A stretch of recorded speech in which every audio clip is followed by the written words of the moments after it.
My name is Marcus, and a few years ago, I learned the hard way how crazy neighbors can get. Imagine waking up on your own land, fishing your own dock, and suddenly having the police show up because someone accused you of trespassing on your own property.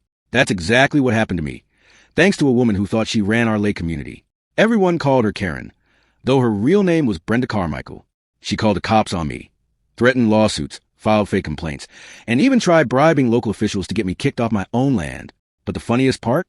She didn't realize that the huge $800,000 mansion she was renting actually belonged to me. I was her landlord the whole time. 3 years ago, after 20 years in military logistics and a rough divorce, I inherited my grandfather's old cabin on Lake Serenity in Minnesota. It wasn't fancy, just a 1960s A-frame cabin sitting on 2 acres of land. But to me, it was heaven.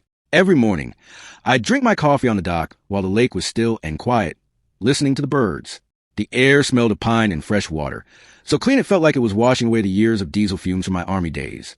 For 2 peaceful years, life at the lake was simple. Neighbors waved when they passed, helped each other when needed, and otherwise minded their own business.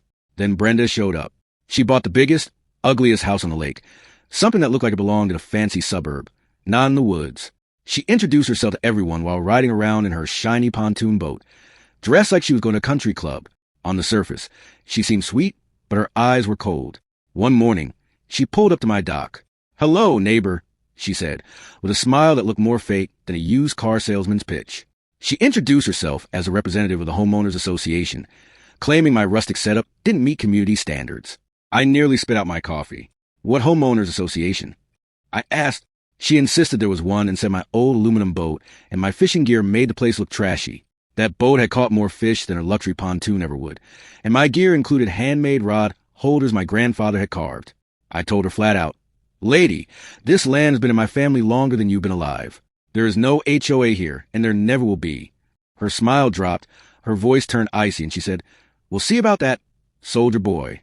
Then she roared off, leaving a wave that nearly knocked me into the water. Right then, I knew this wasn't just neighbor drama. This was war. A few days later, I found an envelope taped to my door. Inside was an official-looking letter claiming I owed $500 for violating HOA standards, with threats of more fines if I didn't comply. The document had seals, case numbers, and legal language, but it was all fake. Most people would have panicked, but my Army experience taught me to check facts before reacting.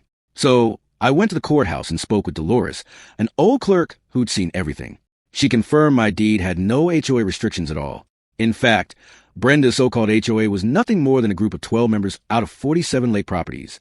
They had zero authority over me. But while digging through records, I discovered something interesting. Several properties had recently been bought under her company's name. Brenda was secretly running an illegal vacation rental business, turning quiet family cabins into loud party houses for tourists. She was lecturing me about community standards while she was the one actually ruining the community. I started asking around quietly, posting on Facebook if anyone else had received violation notices. My inbox exploded. Dozens of neighbors had their own Brenda horror stories. She harassed widows about bird feeders, young families about mailboxes, and even tried intimidating people into joining her fake HOA. That's when we formed a private group chat, jokingly calling ourselves the Lake Serenity True Squad. Things escalated quickly. She began sending county inspectors to my property with bogus complaints. Luckily, one officer admitted off the record that Brenda had called in over 20 complaints in 6 months. She even tried bribing him to reinterpret building codes. Meanwhile, more neighbors came forward with evidence of unpaid bills, bounce checks, and shady activity at her rental houses. We documented everything. Eventually, Brenda tried to intimidate me directly. She called, dripping with fake sweetness, and said, "Marcus, honey, you're making this difficult. Stop asking questions or I'll report you for harassment." I just laughed. If she thought she could scare a veteran with Facebook drama, she clearly didn't know who she was dealing with. Soon, the police were called again, this time accusing me of trespassing and threatening a female resident. Of course, that resident was Brenda. When the officers arrived, I invited them in for coffee and showed them security footage, property deeds, and a thick folder of evidence I collected. One cop actually laughed after watching a video of me helping an elderly neighbor while Brenda spied from her window. The officers left, shaking their heads. Around this time, I hired a private investigator. What he uncovered was priceless.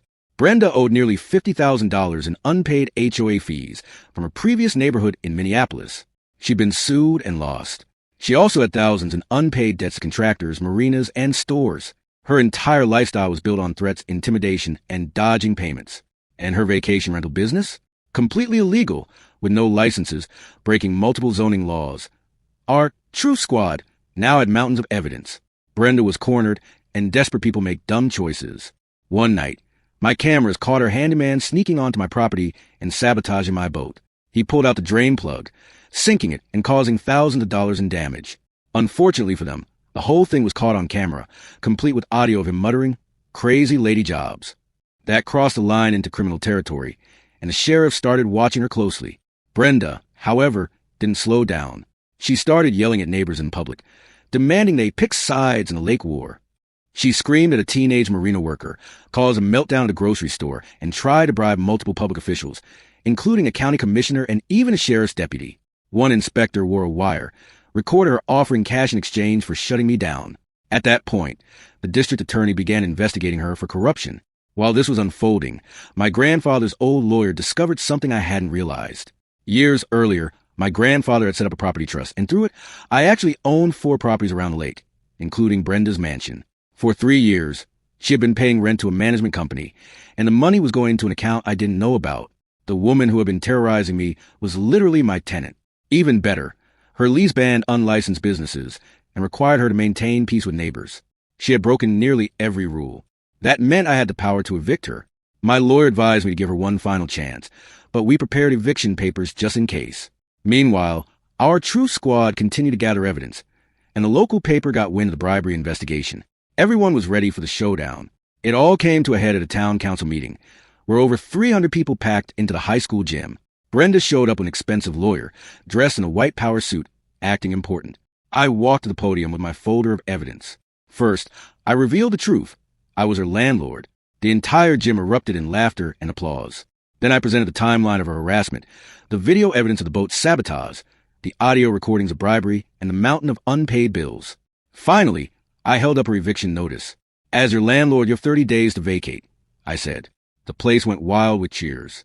Brenda tried to scream that it was all lies and conspiracy, but nobody believed her anymore. Even the sheriff had to step in when she got out of control. Within 2 weeks, she packed up and left town in a U-Haul, heading to Florida. The DA cut her a deal, probation, and community service. The community, however, came together stronger than ever. Out of all this chaos, something good was born. Our Truth Squad evolved into a real neighborhood committee that worked on lake conservation, safety, and problem-solving without the corruption of an HOA. We even created a scholarship fund for local kids, using leftover money from the trust.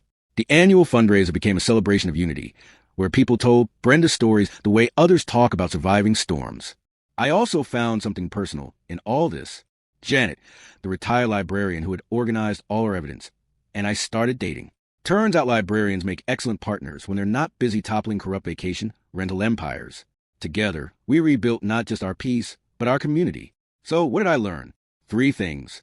Always check your property deed before letting anyone tell you what rules apply. Always use public records.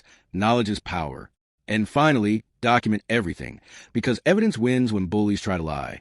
Brenda thought she could intimidate everyone into silence. Instead, she gave us the reason to stand together. She lost everything, and our community gained its strength back. Sometimes the sweetest victory is when your worst enemy ends up paying you rent while trying to destroy you.